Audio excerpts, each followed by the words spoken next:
15ویں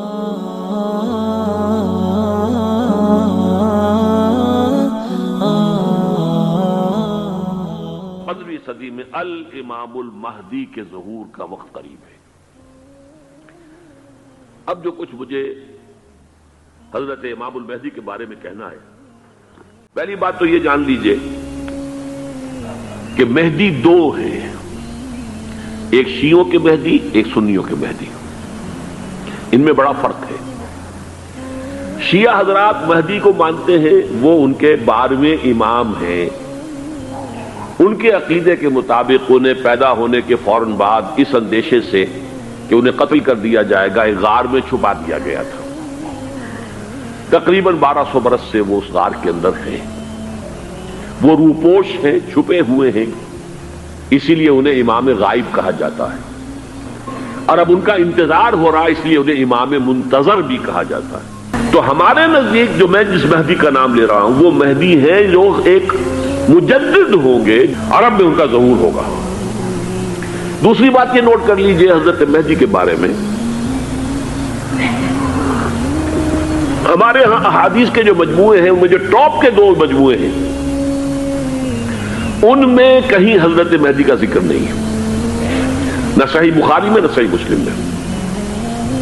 لیکن ہم اسے نظر انداز نہیں کر سکتے کہ صحائح ستہ کی بقیہ 4 کتابوں کے اندر موجود ہیں، لہذا نظر انداز نہیں کر سکتے، اگنور کرنا ممکن نہیں ہے۔ اب اس میں چاہتا ہوں کہ کچھ حدیثیں آپ کو میں سناؤں جن میں حضرت مہدی کا تذکرہ کیا گیا ہے۔ پہلی ہے وعن عبداللہ ابن مسعود قال قال رسول اللہ صلی اللہ علیہ وسلم، حضرت عبداللہ ابن مسعود سے روایت ہے، وہ فرماتے ہیں کہ حضور نے ارشاد فرمایا لا تذهب الدنيا حتى يملك العرب رجل من اہل بیتی، یہ دنیا ختم نہیں ہوگی جب تک کہ عرب پر میرے اہل بیت میں سے ایک شخص کی حکومت قائم نہ ہو۔ اور آپ کو معلوم ہے کہ آج تک عرب پر حضور کے اہل بیت کی کوئی حکومت قائم نہیں ہوئی، اور جب قائم ہوئی بھی تھی حضرت علی کو اگر شمار کیا جائے، اس لیے کہ حضور نے وہ جو مشہور واقعہ ہے کہ ایک چادر میں لے لیا تھا حضرت علی کو اور حضرت فاطمہ اور حضرت حسنین کو، اللہم ہؤلاء اہل بیتی، اے اللہ یہ بھی میرے اہل بیت ہیں۔ تو حضرت علی کی بھی حکومت منعقد نہیں ہوئی، پورے عالم اسلام پر ان کی حکومت نہیں تھی، اس لیے کہ شام اور مصر دونوں صوبے جو ہیں انہوں نے ان کی اطاعت قبول نہیں کی تھی۔ اس حوالے سے یہ معاملہ ابھی ہونا ہے۔ لا تذهب الدنيا حتى يملك العرب رجل من اہل بیتی یواطئ اسمہ اسمی، اس کا نام وہی ہوگا جو میرا نام ہے، یعنی محمد صلی اللہ علیہ وسلم، اور ان کا نام بھی مہدی کا نام بھی محمد ہو۔ مہدی تو ان کا لقب ہے، یہ ترمذی میں بھی ہے، ابو داؤد میں بھی ہے، سنن ابی داؤد، جامع ترمذی، بلکہ ابو داؤد میں ایک اور روایت ہے، قال حضور نے فرمایا لو لم يبقى من الدنيا الا يوم، اگر دنیا کی زندگی میں سے کچھ بھی نہ بچے سوائے ایک دن کے، لطول اللہ تعالی ذلک اليوم، تو اللہ تعالیٰ اس دن کو لمبا کر دے گا، حتی یبعث فیہ رجلا منی، یہاں تک کہ میرے خاندان میں سے ایک شخص کو اٹھائے گا، من اہل بیتی، میرے اہل بیت میں سے، یواطئ اسمہ اسمی و اسم ابی ہے اسم ابی، جس کا نام میرے نام پر ہوگا، جس کے والد کا نام میرے والد کے نام پر ہوگا، محمد ابن عبداللہ ان کا نام ہوگا، اور وہ یملأ الارض قسطا وعدلا کما ملئت ظلما وجورا، وہ سرزمین عرب کو عدل اور انصاف سے اسی طرح بھر دیں گے جیسے کہ وہ ظلم اور زیادتی سے بھر چکی ہوگی۔ دوسری روایت ہے حضرت ابو سعید خدری رضی اللہ تعالی عنہ سے، حضور نے فرمایا المہدی منی اجل الجبہۃ اقنى الانف یملأ الارض قسطا وعدلا کما ملئت ظلما وجورا یملک 7 سنین، رواہ داؤد، کہ مہدی مجھ میں سے ہوں گے بڑی روشن پیشانی والے اور بڑی کھڑی ناک والے، وہ زمین کو بھر دیں گے انصاف سے اور عدل سے جیسے کہ وہ ظلم سے بھری ہوئی ہوگی، اور وہ 7 برس تک حکومت کریں گے۔ عرب میں خالص خلافت علی منہاج النبوہ کا نظام حضرت مہدی کے ہاتھوں قائم ہوگا اور 7 برس تک قائم رہے گا عرب کے اندر، اس کا اگلا مرحلہ میں بعد میں بیان کروں گا۔ تیسری روایت عن ابی سعید قال ذکر رسول اللہ صلی اللہ علیہ وسلم بلان یصیب هذه الامہ حتی لا یجد الرجل ملجا یلجا الیہ من الظلم. حضور نے ذکر فرمایا کہ ایک دور ایسا آئے گا انتہائی ابتلا اور آزمائش اور مصائب کا کہ کسی شخص کو کوئی سر چھپانے کی جگہ نہیں ملے گی اس ظلم سے اپنے آپ کو بچانے کے لیے. فَيَبْعَثُ اللَّهُ رَجُلًا مِنْ عِتْمَتِي وَأَهْلِ بَيْتِي، تو پھر اللہ میرے خاندان میں سے، میرے اہل بیت میں سے اٹھائے گا ایک شخص کو، فَيَمْلَأُ بِهِ الْأَرْضَ قِسْطًا وَعَدْلًا، اور اس کے ذریعے سے اللہ تعالیٰ زمین کو عدل و قسط سے بھر دے گا. يَرْضَى عَنْهُ سَاكِنُ السَّمَاءِ، یہ وہی الفاظ آ گئے. اب اس سے پھر راضی ہو جائیں گے آسمانوں میں رہنے والے بھی، وَسَاكِنُ الْأَرْضِ، اور زمین میں رہنے والے بھی. لا تدع السماء من قطرها شيئا الا ثبته، آسمان اپنا ایک قطرہ بھی نہیں روکے گا مگر یہ کہ اس کو زمین کے اوپر نثار کر دے گا، بارش کی شکل میں گرا دے گا. ولا تدع الارض من نباتها شيئا الا اخرجته، اور زمین اپنی پیداوار میں سے کوئی شے نہیں چھپائے گی، نہیں روکے گی مگر اس کو ظاہر کر دے گی. چوتھی حدیث جو ہے وہ حضرت ام سلمہ سے رضی اللہ تعالی عنہ قال سمعت رسول اللہ صلی اللہ علیہ وسلم یقول المہدی من عتمتی من اولاد فاطمہ، رواہ ابو داؤد، یہ بھی سنن ابو داؤد کی روایت ہے. حضور نے فرمایا مہدی میرے خاندان سے، میرے اہل بیت سے ہوں گے، یعنی اولاد فاطمہ میں سے. اور تفسیر اس کی آتی ہے کہ حضرت حسن کی اولاد میں سے ہوں گے. پانچویں حدیث میں آپ کو سنا رہا ہوں، اور اس میں ایک عجیب مشابہت آپ کے سامنے آئے گی حضرت عمر بن عبدالعزیز کے ساتھ. یہ اول اور آخری کڑی کے درمیان مشابہت. ان علی رضی اللہ تعالی عنہ، یہ حدیث جو ہے مسند احمد ابن حنبل میں بھی ہے اور سنن ابن ماجہ میں بھی ہے. قال قال رسول اللہ صلی اللہ علیہ وسلم المہدی منا اہل البیت یصلحہ اللہ فی لیلۃ، مہدی ہم میں سے ہوں گے، ہمارے اہل بیت میں سے، اور اللہ ایک ہی رات میں ان کی اصلاح کر دے گا. یعنی وہ پہلے سے کوئی زیادہ روحانی یا دینی کوئی اس سے بڑی شخصیت نہیں ہوں گے، لیکن ایک ہی رات میں اللہ تعالیٰ ان کی سیرت و کردار کے اندر انقلاب عظیم برپا کر دے گا. جیسے کہ میں نے عرض کیا تھا آپ سے کہ عمر بن عبدالعزیز کی زندگی میں انقلاب عظیم آیا ہے. خلافت کا بوجھ پڑتے ہی کہاں وہ خوش باش اور خوش لباس اور خوش خوراک، وہ شہزادہ ٹھاٹ باٹ والا، جاگیر والا، گورنر کا بیٹا اور خود گورنر، اور کہاں یہ کہ اس کی وہ درویشی جو میرے نزدیک واللہ عالم، ڈرتے ڈرتے کہہ رہا ہوں، میرے نزدیک وہ حضرت ابو بکر، حضرت عمر اور حضرت علی کی درویشی کو بھی مات دے گئی. لیکن کنٹراسٹ بہت شدید ہے. وہاں جو بھی کچھ تھا وہ تدریجاً آیا تھا، ہوتے ہوتے ہوتے ایک انتہا، اور یہاں سڈن آیا. چھٹی حدیث عن انس سمعت رسول اللہ صلی اللہ علیہ وسلم یقول نحن ولد عبد المطلب سعادت اہل الجنہ، ہم عبد المطلب کی جو اولاد ہیں اور نسل ہیں، ہم جنت کے سردار ہیں. اور پھر آپ نے نام گنوائے ہیں، انا وحمزۃ وعلی وجعفر والحسن والحسین والمہدی، میں خود اور حضرت حمزہ بنو عبد المطلب میں سے، عبد المطلب کے بیٹے، اور علی اور جعفر حضرت علی کے بھائی جعفر طیار، اور حسن اور حسین حضرت فاطمہ کے لخت جگر حضرت علی کے بیٹے، والمہدی، اور آخر میں جا کر پھر مہدی. اب میں آپ کو ایک حدیث سنانے چلا ہوں جس میں ایک عجیب نقشہ سامنے آتا ہے کہ یہ مہدی جب ظاہر ہوں گے تو کس طور سے ظاہر ہوں گے، ان کے ظہور کی کیفیت کیا ہوگی، کیف یظہر. یہ روایت ہے حضرت ام سلمہ سے رضی اللہ تعالی عنہا، حضور کی زوجہ محترمہ ہے. فرماتی ہیں ام سلمہ عن النبی صلی اللہ علیہ وسلم قال یکون اختلاف عند موت خلیفۃ، موت خلیفۃ. حضور نے فرمایا ایک خلیفہ کی موت پر اختلاف واقع ہو جائے گا، خانہ جنگی ہو جائے گی. فَيَخْرُجُ رَجُلٌ مِّنْ أَهْلِ الْمَدِينَةِ حَارِبًا إِلَى مَكَّةَ، پھر مدینے کے لوگوں میں سے ایک شخص نکلے گا، بھاگے گا اور جا کر پناہ لے گا اور چھپ جائے گا مکے میں. فَيَأْتِيهِ نَاسٌ مِّنْ أَهْلِ مَكَّةِ، پھر اس کے پاس آئیں گے اہل مکہ، مکہ کے لوگ. فَيُخْرِجُونَهُ، اور اسے نکالیں گے، جہاں وہ چھپے ہوئے ہوں گے وہاں سے نکالیں گے. وَهُوَ كَارِهٌ، اور وہ بالکل اس کو پسند نہیں کر رہے ہوں گے، نہ وہ خواہش مند ہوں گے کہ ان کے وہ ہاتھ پر بیعت کی جائے، نہ وہ یہ چاہیں گے کہ وہ میدان میں آئیں اور ان کو جو ہے اپنا لیڈر مانا جائے۔ وَهُوَ كَارِهٌ فَيُبَايِعُونَهُ بَيْنَ الرُّكْنِ وَالْمَقَامِ، لیکن لوگ جو ہے پھر اصرار کے ساتھ ان کے ہاتھ پر بیعت کریں گے رکن اور مقام کے درمیان۔ رکن وہ کونا ہے خانہ کعبہ کا جس میں حجر اسود لگا ہوا ہے، اور مقام ابراہیم جو ہے، ان دونوں کے مابین جو یہ علاقہ ہے یہاں پر وہ بیعت ہوگی۔ وَيُبْعَثُ إِلَيْهِ بَعْثٌ مِنَ الشَّامِ، ان کے خلاف ایک لشکر بھیجا جائے گا شام سے۔ نہیں کہا جا سکتا کہ باسی حکومت اس وقت کی جو ہے اس کی طرف سے کوئی مسئلہ اس طرح کا اٹھ کھڑا ہو، اس لیے کہ ابھی تو بہرحال باسی حکومت وہاں ہے۔ فَيُخْسَفُ بِهِمْ بِالْبَيْضَاءِ بَيْنَ مَكَّةَ وَالْمَدِينَةِ، لیکن اللہ تعالیٰ اس لشکر کو مکے اور مدینے کے درمیان وادی بیضاء میں دھسا دے گا، زمین کے اندر پورے کے پورے لشکر کو۔ فَإِذَا رَأَى النَّاسُ ذَلِكَ، جب لوگ یہ دیکھیں گے اتنی بڑی نشانی ظاہر ہو گئی، أَتَاهُ أَبْدَالُ الشَّامِ وَعَصَائِبٌ من العراق فَيُبَايِعُونَهُ، اب شام سے سارے کے سارے جو اولیاء اللہ ہیں وہ بھی آئیں گے، اور عراق سے جوک در جوک لوگ آئیں گے اور ان سے بیعت کریں گے۔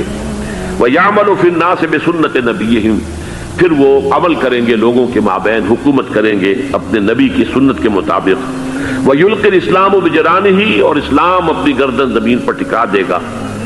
وَالْأَرْضَ فی الارض، زمین میں۔ فَيَلْبَسُ 7 سنین، پھر وہ 70 برس تک حکمران رہیں گے، 7 برس تک حکمران رہیں گے۔ ثم یتوفا، پھر ان کا انتقال ہوگا۔ ویصلی علیہ المسلمون، اور مسلمان ان پر نماز پڑھیں گے۔ یہ جو میں نے آپ کے سامنے نقشہ کھینچا ہے، اس سے اب میں ایک نتیجہ نکالتا ہوں، اسے بھی میرا گمان کہیے، اختلاف بھی کر سکتے ہیں آپ، اگر اس کو وزنی سمجھے تو قبول بھی کر سکتے ہیں۔ وہ یہ ہے کہ میرے نزدیک شاہ فہد کے انتقال پر لا محالہ یہ صورتحال پیدا ہو جائے۔ ولی عہد وہاں ہے عبداللہ بن عبدالعزیز، امریکہ کو وہ پسند نہیں کرتے اور امریکہ انہیں پسند نہیں کرتا، یہ بالکل تشتش بام ہے۔ امریکہ نے لازماً جس طریقے سے اپنے پنجے گاڑے ہیں سعودی عرب کے اندر، اپنا فوجی اڈا بنایا ہے، تو آسانی کے ساتھ وہاں سے اپنے پنجے ہٹانے کے لیے تیار نہیں۔ ایک حدیث میں آتا ہے قرن الشیطان، نجد سے شیطان کا سینگ برآمد ہوگا، وہ شیطان کا سینگ ہے، جو میزائل وہاں پر لگے ہوئے ہوں گے اس وقت، در حقیقت وہ سارے کے سارے جو ہیں وہ شیطان کے سینگ ہیں۔ بہرحال کوشش وہ کرے گا کہ جیسے کہ اس نے جارڈن میں کیا، کتنے عرصے سے وہاں شاہ حسین کا چھوٹا بھائی حسن جو ہے وہ ولی عہد تھا، عین وقت کے اوپر آ کر، اور پتہ نہیں کیسی کیسی دوائیاں دے کر اسے لے کر آئے ہیں شاہ حسین کو، مرتے ہوئے کو تھوڑی دیر زندہ رکھنے کے لیے، اور وہ تبدیلی کروا کر جو ہے واپس لے گئے ہیں۔ تو یہ معاملہ ہوا ہے، تبدیلی کروا دی، وہاں تو ہو گئی آرام سے، کوئی بات نہیں۔ بحرین میں بھی غالباً ایسا ہی معاملہ ہوا ہے، واللہ عالم، مجھے یاد پڑتا ہے کہ وہ چاہتے ہیں کہ ہمارا پسند کا آدمی آئے۔ اگر سعودی عرب میں یہ کام کیا گیا تو اس کا لازمی نتیجہ خانہ جنگی ہوگا، اس لیے کہ وہاں کی روایت یہ بڑی سخت ہے، بڑی پختہ ہے۔ پھر یہ کہ وہاں جو ہے امیر عبداللہ جو ہے، جو وہاں پر اگرچہ سپہ سالار وہ نہیں ہے، کمانڈر ان چیف وہ نہیں ہے، کمانڈر ان چیف تو کوئی اور ہے، لیکن الحرس الوطنی جو ہے، نیشنل گارڈ، بہت بڑی فورس ہے وہ، اصل بیڈوین فورس جو ہے صحرا کے لوگوں کی، عرب فورس، وہ در حقیقت الحرس الوطنی ہے، نیشنل گارڈ ہے، اور اس کا کمانڈر ان چیف یہ ہے امیر عبداللہ۔ تو لازماً یہ شکل جو ہے پوری ہو کر رہے گی۔ جیسے ہی یہ معاملہ ہوا شاہ فہد کے انتقال کا، تو یہ اختلاف ہوگا، خانہ جنگی ہوگی، پھر کوئی اللہ کا بندہ جو ہوگا، میں تو جو احوال دیکھ رہا ہوں، یعنی اسرائیل کا قائم ہو جانا، اور اس کے بعد اب یروشلم کا مسلمانوں کے ہاتھوں سے نکل جانا، اور اب گویا کہ وہ الملحمۃ العظمیٰ جو ہے تلی کھڑی ہے، کسی بھی وقت جو ہے یہ جو ہے وہ لاوا پھٹ سکتا ہے، آتش فشاں پھٹ سکتا ہے۔ تو یہ تمام حالات ایسے ہیں کہ جن کی وجہ سے میں سمجھتا ہوں کہ ایک تو جو قرآن مجید کے اشارات میں نے آپ کو بتائے، 14 صدیاں 14 دن میں چاند کا پورا ہونا، والقمر اذا اتسق، 14 دن میں 14ویں کا چاند، اسی طرح اب یہ 14 صدیوں کے بعد یہ صدی جو 15ویں صدی ہے، یہ در حقیقت ظہور امام مہدی کی صدی ہے۔ لیکن یہ کہ امام مہدی کی حکومت قائم کرنے کے لیے کون لوگ آئیں گے، یہاں میں آپ کو 2 حدیثیں سنانا چاہتا ہوں۔ سنن ابن ماجہ کی روایت ہے حضرت ابو ہریرہ سے رضی اللہ تعالی عنہ، قال قال رسول اللہ صلی اللہ علیہ وسلم اذا وقعت الملاحم بعث اللہ بعثا من الموالی ہم اکرم العرب فرسا واجودہ سلاحا یوید اللہ بہم الدین، رواہ ابن ماجہ عن ابی ہریرہ رضی اللہ تعالی عنہ۔ جب ملاحم کا دور شروع ہوگا تو اللہ تعالیٰ اٹھائے گا ایک لشکر یا لشکروں پر لشکر موالی میں سے۔ موالی کون ہے؟ عربوں نے جب فتح کیا تھا اس پورے علاقے کو خلافت راشدہ کے دوران، اور پھر وہ لوگ جو ہے، ایک رائے تو یہ تھی کہ انہیں غلام بنایا جائے سارے آبادیوں کو، لیکن یہ کہ حضرت عمر کا اجتہاد تھا اس کے مطابق کہ ان کو غلام نہیں بنایا گیا، تو وہ موالی کی حیثیت رکھتے ہیں۔ عربوں میں دم نہیں ہے، موالی میں سے لشکر اٹھیں گے کہ جو در حقیقت حضرت مہدی کی حکومت کو قائم کریں گے۔ دوسری حدیث سنیے عن عبداللہ ابن الحارث رضی اللہ تعالی عنہ، اور یہ ابن ماجہ کی روایت ہے، قال قال رسول اللہ صلی اللہ علیہ وسلم یخرج ناس من المشرق فیوقعون للمہدی یعنی سلطانی، لشکر نکلیں گے، لوگ آئیں گے مشرق سے، اور وہ حضرت مہدی کی حکومت کو جمائیں گے اور قائم کریں گے۔ اب ذرا نوٹ کیجئے کہ جزیرہ نماء عرب کے مشرق میں کون سے ملک ہیں؟ 3، ایران، افغانستان، پاکستان، یہ 3 سالڈ مسلم ممالک، مسلم آبادی اکثریت۔ ویسے تو یہ کہ آگے ہندوستان میں 20 کروڑ مسلمان ہیں، لیکن وہ 20 کروڑ جو ہے وہ تو 80 کروڑ کے اندر تحلیل ہو جاتے ہیں غیر مسلموں میں، لیکن یہاں جو معاملہ ہے یہ خالص اکثریت کے۔ ان میں سے ایران کا معاملہ جہاں تک ہے، نمبر 1 یہ کہ وہ شیعہ عقائد کے حصار میں بند ہے، اس سے ادھر ادھر ہونا اس کے لیے ممکن نہیں۔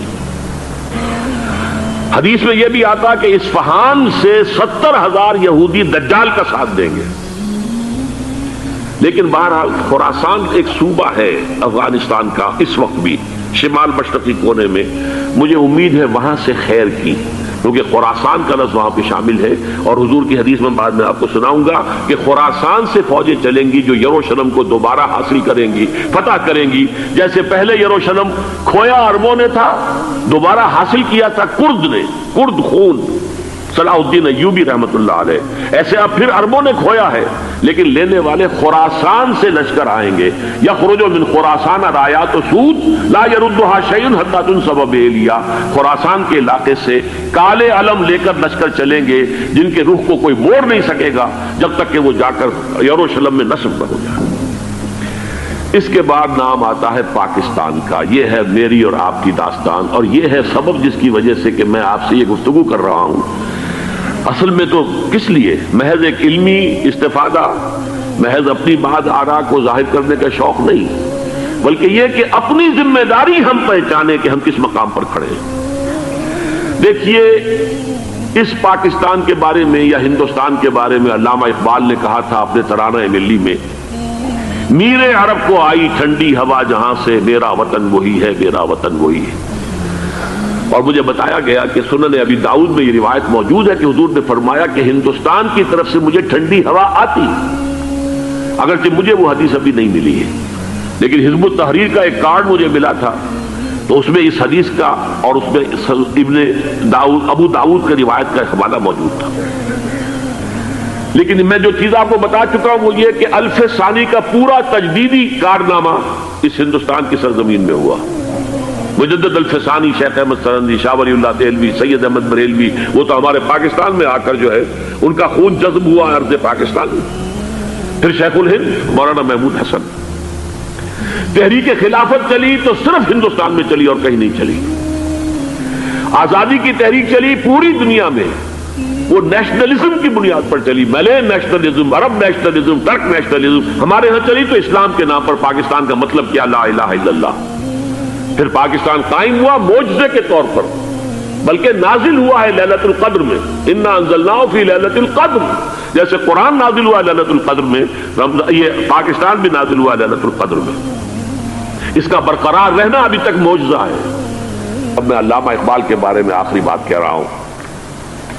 علامہ اقبال کے بارے میں عام یہ خیال ہے، انہوں نے اپنے خطبات میں مہدی کا اور نزول مسیح کا، حالانکہ میں کل پڑھ رہا تھا مولانا سید احمد اکبر آبادی رحمۃ اللہ علیہ کا ایک مقالہ ان کا کہ علامہ اقبال نے ابن خلدون کے بارے میں یہ کہا ہے کہ مہدی کا اور نزول عیسیٰ کا دونوں کا انہوں نے انکار کیا ہے، حالانکہ ابن خلدون نے نزول عیسیٰ کا انکار نہیں کیا، صرف مہدی کا انکار کیا ہے.